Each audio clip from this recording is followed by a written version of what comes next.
One small word can knit two sentences into one and stand in for a noun at the same time.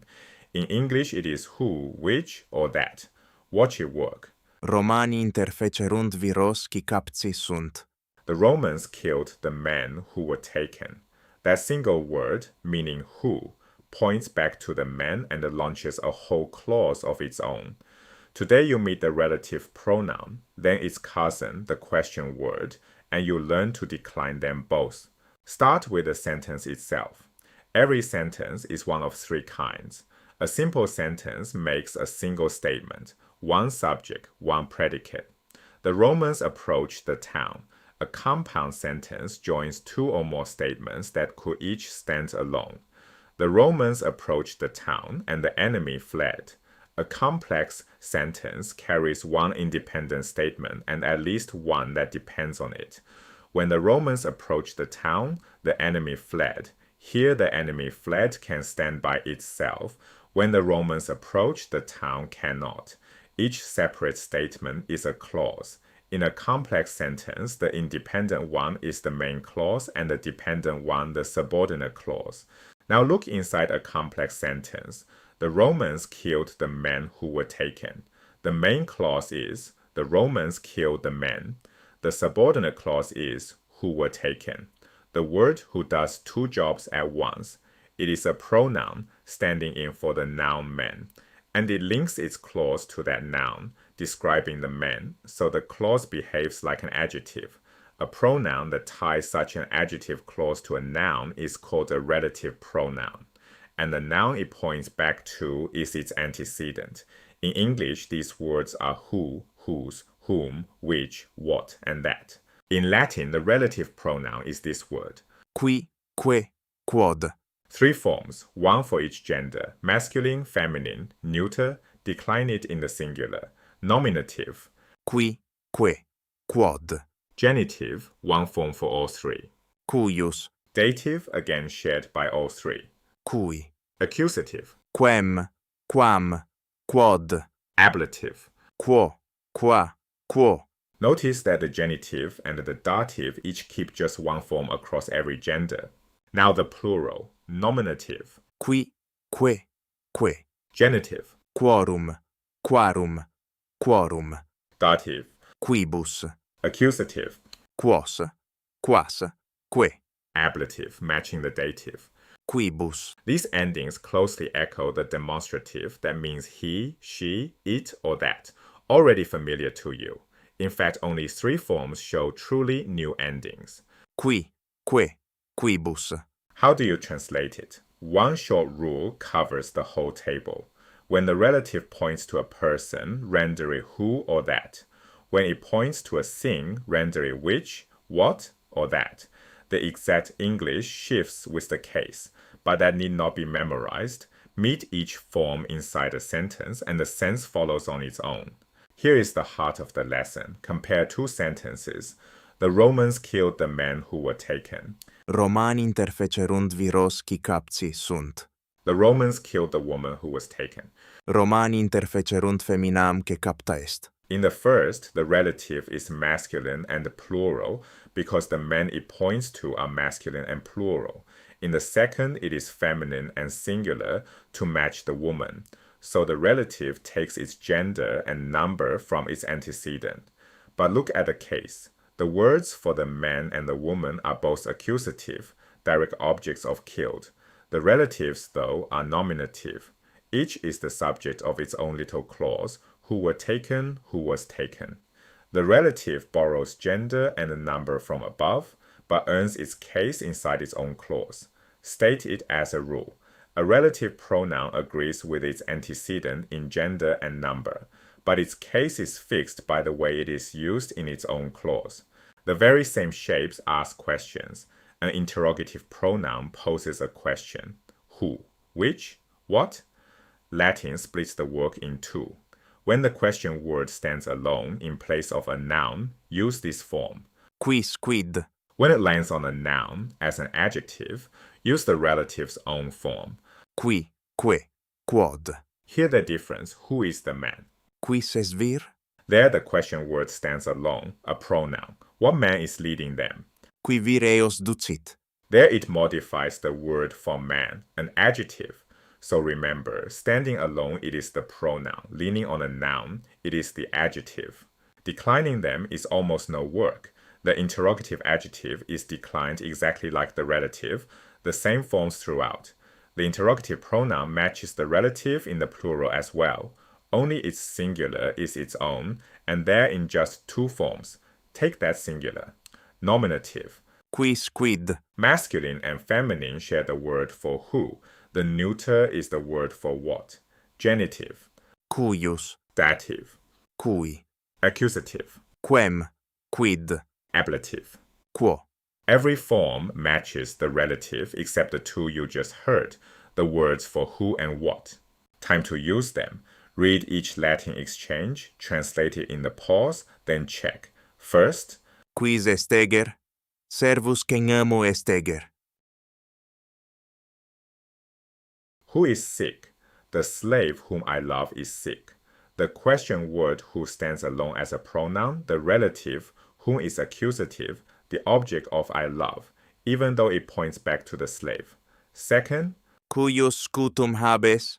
Scutum habeo quod legatus ad castellum misit. whose shield do you have?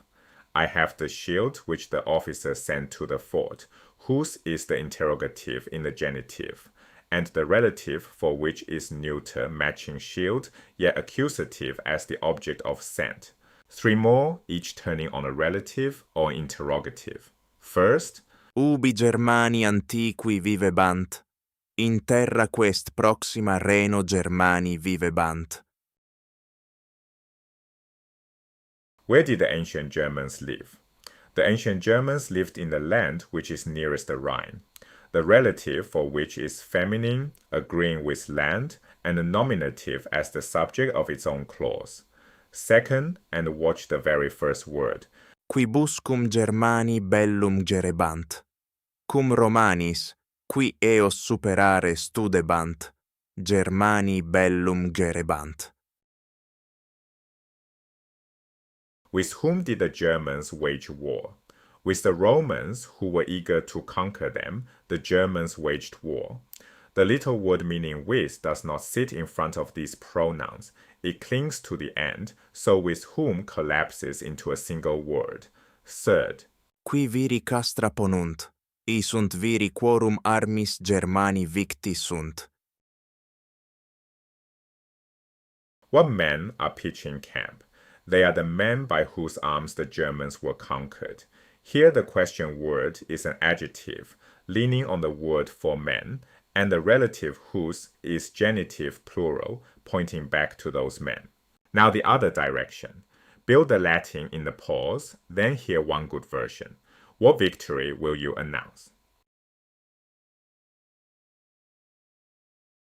Quam victoriam nuntiabis.